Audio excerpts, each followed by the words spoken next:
भारतीय film industry के पहले सिंगिंग और सुपर डांसर शम्मी कपूर। शम्मी कपूर पृथ्वीराज कपूर के 2 नंबर के बेटे हैं और पहले नंबर पे वो राज कपूर है। 2 नंबर के जो बेटे हैं वो शम्मी कपूर। आज के इस वीडियो में हम बात करने वाले हैं शम्मी कपूर के बारे में। शम्मी कपूर फिल्म इंडस्ट्री के पहले सिंगिंग और डांसिंग सुपरस्टार रह चुके हैं। अपने जमाने में शम्मी कपूर एक ऐसे हीरो रह चुके हैं फिल्म इंडस्ट्री में, जिन्होंने पहली बार फिल्म इंडस्ट्री में अपनी मूछें पूरी तरह से कटवाई थी और अपने आप को पूरा मॉडर्न लुक दे के वो फिल्म इंडस्ट्री में आए थे और उनकी एक से बढ़कर एक फिल्में सुपरहिट होती थी। लेकिन बता के चले तो शम्मी कपूर फिल्म इंडस्ट्री में एक ऐसे एक्टर रह चुके हैं जिन्होंने फिल्म इंडस्ट्री के लिए अपने लाइफ के पूरे 60 इयर्स दिए हैं। लेकिन यहाँ पे ही उन्होंने यह भी एक रिकॉर्ड बनाया था कि उन्होंने फिल्म इंडस्ट्री में आने के बाद कंटिन्यूसली एक के बाद एक ऐसी 18 फिल्में फिल्म इंडस्ट्री को फ्लॉप दी है। तो यह एक बड़ा ही अजूबा है फिल्म इंडस्ट्री के लिए। और यह सारी फ्लॉप फिल्में देने के बाद फिर से उनके सक्सेस फिल्मों का सिलसिला शुरू हो गया था। इसके बाद शम्मी कपूर ने फिल्म इंडस्ट्री को एक से बढ़कर एक फिल्म दी और उनके हर एक फिल्म के गाने भी बेहद रोमांटिक है और बहुत पॉपुलर भी है, जो आज के जमाने के लोग भी यह गाना सुन लेते हैं, गा लेते हैं। बता के चले तो उनकी पहली फिल्म थी जीवन ज्योति, लेकिन यह फिल्म तो पूरी तरह से फ्लॉप हो गई थी। कहने वाली यह भी बात है कि शम्मी कपूर का जन्म 21 अक्टूबर 1930 को मुंबई में हुआ था। फिल्म इंडस्ट्री के सबसे पहले सिंगिंग और डांसिंग सुपरस्टार शम्मी कपूर। शम्मी कपूर वो इंसान है जिन्होंने फिल्म इंडस्ट्री में पहली बार एज अ एक्टर के तौर पर अपनी मूछें कटवाई थी और अपने आप को बिल्कुल मॉडर्न लुक देने के बाद उनकी हर एक फिल्म सुपरहिट बनी थी। शम्मी कपूर फिल्म इंडस्ट्री में एक ऐसे एक्टर रह चुके हैं जिन्होंने कंटिन्यू एक के बाद एक फ्लॉप फिल्में देने का रिकॉर्ड बनाया है। शम्मी कपूर ने फिल्म इंडस्ट्री में टोटल एक नहीं दो नहीं पूरे 18 फिल्में फ्लॉप दी थी और उसके बाद उनका करियर आगे दौड़ चला था। और यह वो पहले ही एक्टर होंगे जिन्होंने इतनी सारी फिल्में फ्लॉप दी थी फिल्म इंडस्ट्री को। लेकिन बता के चले तो फिर भी शम्मी कपूर सुपरस्टार कहलाते थे, क्योंकि उस दौरान उनका फैमिली बैकग्राउंड और फैमिली पावर ही कुछ ऐसा था कि उनको फिल्मों में इजीली काम मिलता था। क्योंकि पृथ्वीराज कपूर के 2 नंबर के बेटे शम्मी कपूर थे और उनका पहला बेटा राज कपूर वो भी फिल्म इंडस्ट्री में एक्टिव थे एज अ एक्टर के तौर पर और डायरेक्टर के तौर पर भी। उनके तीसरे नंबर के जो भाई थे उनका नाम शशि कपूर था। शम्मी कपूर का घराना पहले से ही पावरफुल था, तो इसलिए शम्मी कपूर को कोई भी आर्थिक विवंचना नहीं मिली थी अपने लाइफ में और फिल्म इंडस्ट्री में भी उनको आसानी से काम मिलता था। अगर वो कंटिन्यू एक के बाद एक फ्लॉप फिल्में देते हैं फिर भी उनको काम तो मिलता ही था, क्योंकि उनका घराना बहुत पावरफुल था और उनके खुद के पिताजी एक बड़े एक्टर थे और बहुत बड़े अदाकारा भी थे। शम्मी कपूर की पढ़ाई और कॉलेज मुंबई से ही हुआ है। यहाँ पे वो रेगुलरली कॉलेज नहीं जाते थे। कॉलेज के जो प्रिंसिपल थे उन्होंने कंप्लेंट की थी और उनको मीटिंग के लिए घर वालों को बुलाया था। शम्मी कपूर के पेरेंट्स को मीटिंग के लिए बुलाया था, लेकिन पृथ्वीराज कपूर उस दौरान बहुत बिजी रहा करते थे, इसलिए उन्होंने अपने बेटे राज कपूर को शम्मी कपूर के स्कूल में भेजा था। तो राज कपूर भी शम्मी कपूर के कॉलेज में चले गए थे और कंप्लेंट वगैरह सब बातें हुई थी प्रिंसिपल की। तो उन्होंने बोलते बोलते नाराजगी में यह भी बात बोल दी थी कि फिल्म इंडस्ट्री में काम करने वाले नचैया 2 कौड़ी के होते हैं। और यह बात सुनकर राज कपूर को बहुत गुस्सा आया था और उन्होंने प्रिंसिपल से कहा था कि आपको यह बिल्कुल हक नहीं है फिल्म इंडस्ट्री के लोगों के बारे में कोई भी बात करने का, यह आपको अधिकार बिल्कुल नहीं है। प्रिंसिपल की यह बात सुनकर राज कपूर को बहुत गुस्सा आया था और उनको बुरा भी लगा था और उन्होंने इंस्टेंटली प्रिंसिपल को करारा जवाब भी दिया था कि जिस स्कूल में या फिर जिस कॉलेज में अगर कलाकारों की कोई इज्जत नहीं होती है, रिस्पेक्ट नहीं होती है, वहाँ पे मैं मेरे भाई को रख नहीं सकता हूँ पढ़ने के लिए। और ऐसा कहकर राज कपूर ने शम्मी कपूर को वो कॉलेज में जाने नहीं दिया था और वहां से ही शम्मी कपूर की पढ़ाई भी खत्म होने लगी थी। और बता के चले तो शम्मी कपूर को भी पढ़ाई में कोई भी इंटरेस्ट नहीं था और उन्होंने फिल्मों में काम करना शुरू किया था। शम्मी कपूर की पहली फिल्म जीवन ज्योति थी, जो पूरी तरह से फ्लॉप हो गई थी और इसके बाद भी उन्होंने जो भी फिल्में की थी वो सारी फ्लॉप ही फिल्में हो गई थी। लेकिन बता के चले तो शम्मी कपूर का घराना ही फिल्म इंडस्ट्री से जुड़ा था और उनका खुद का भी थिएटर था, पृथ्वी थिएटर, और इसके चलते शम्मी कपूर को फिल्मों में काम मिलता था। लेकिन बता के चले तो इतनी सारी फ्लॉप फिल्में देने के बाद लोगों का शम्मी कपूर को देखने का नजरिया बिल्कुल बदल गया था। लोगों का कहना था कि शम्मी कपूर अपने पिताजी और अपने भाई की नकल करते हैं।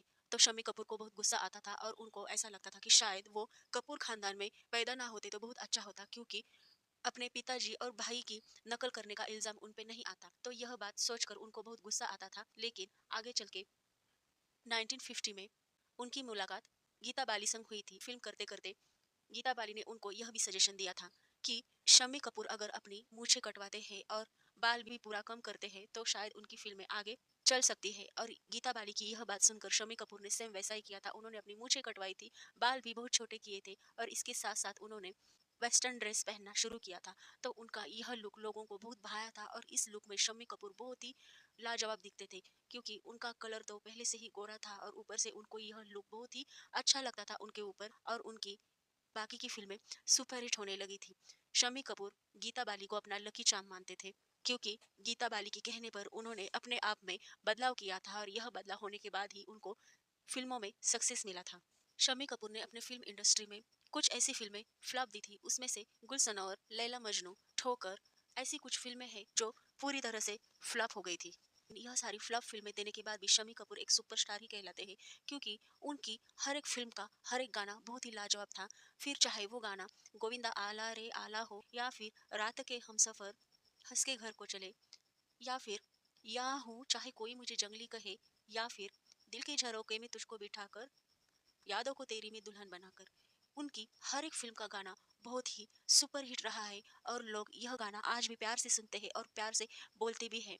एहसान तेरा होगा मुझ पर, दिल चाहता है वो कहने दो, मुझे तुमसे मोहब्बत हो गई है, मुझे पलकों की छाव में रहने दो। यह भी उनका गाना बहुत ही लाजवाब रहा है, क्योंकि अपने जमाने में हर एक यंगस्टर यह गाना अपने हीरोइन के लिए, यानी कि अपनी गर्लफ्रेंड के लिए यह गाना बोल ही देता है, चाहे जमाना पुराना हो या फिर नया जमाना हो। लोगों के होठों पे यह गाना एक बार तो आता ही आता है। फिल्म इंडस्ट्री में शम्मी कपूर की केमिस्ट्री सायरा बानो संग भी बहुत अच्छी थी, या फिर बता के चले तो उनकी केमिस्ट्री मुमताज के साथ भी बहुत अच्छी रह चुकी है, मधुबाला के साथ भी बहुत अच्छी रह चुकी है। और फिल्म ब्रह्मचारी में राजश्री के साथ भी उनकी केमिस्ट्री बहुत अच्छी रह चुकी है। फिल्म ब्रह्मचारी के भी सारे गाने बहुत ही सुपरहिट हो गए थे। फिर वो गाना चके पे चक्का हो या फिर मैं गाऊं तुम सो जाओ, यह एक इमोशनल गाना हो, बहुत ही अच्छा रहा है। शम्मी कपूर की केमिस्ट्री हेमा मालिनी संग भी बहुत अच्छी रह चुकी है।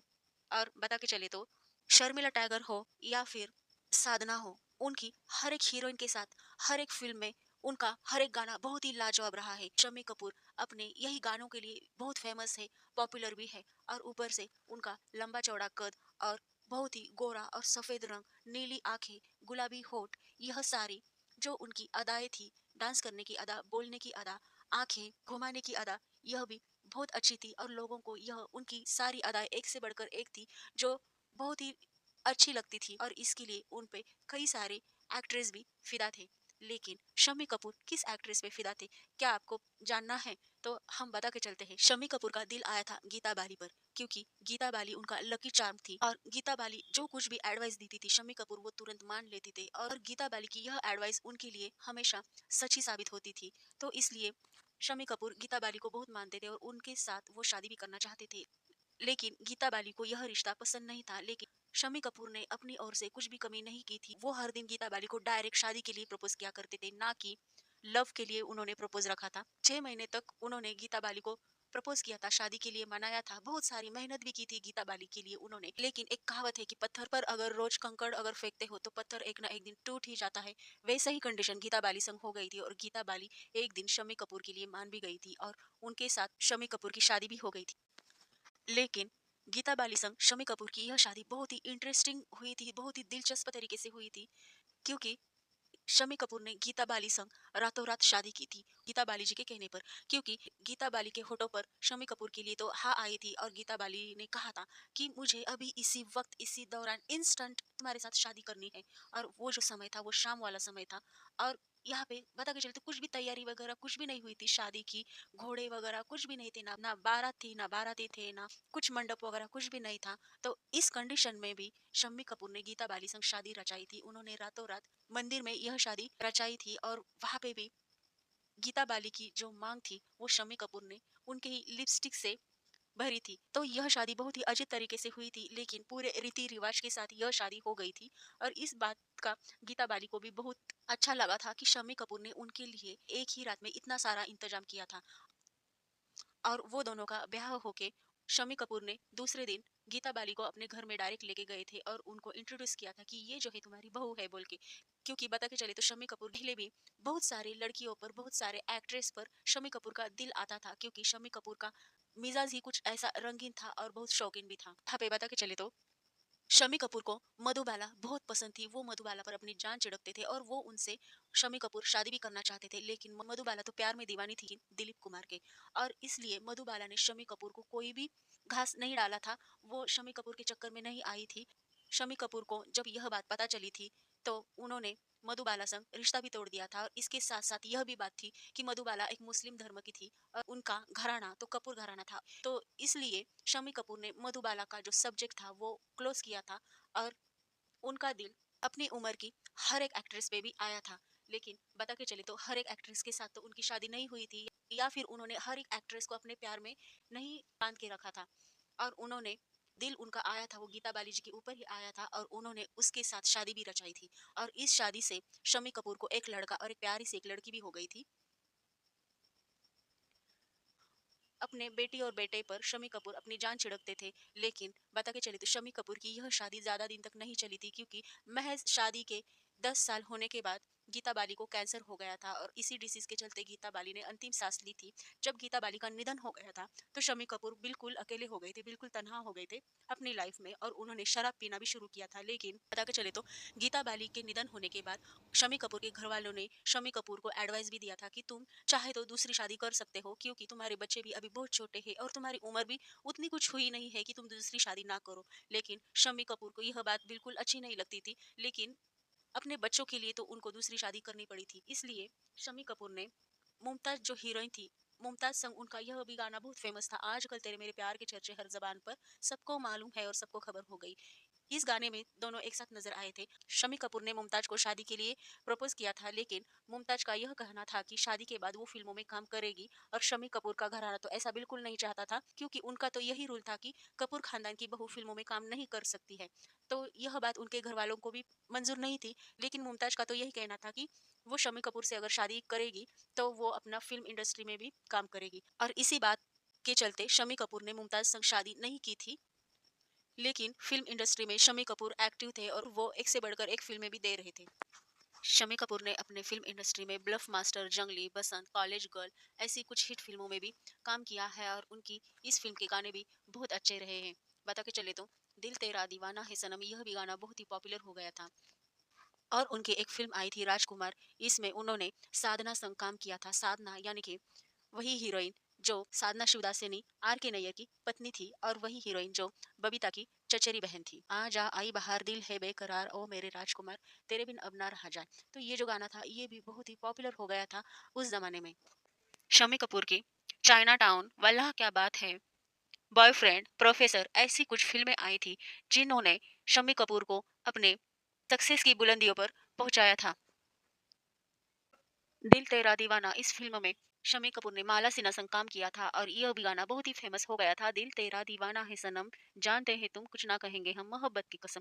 यह भी गाना आज के जमाने में भी लोग बहुत ही प्यार से सुनते हैं।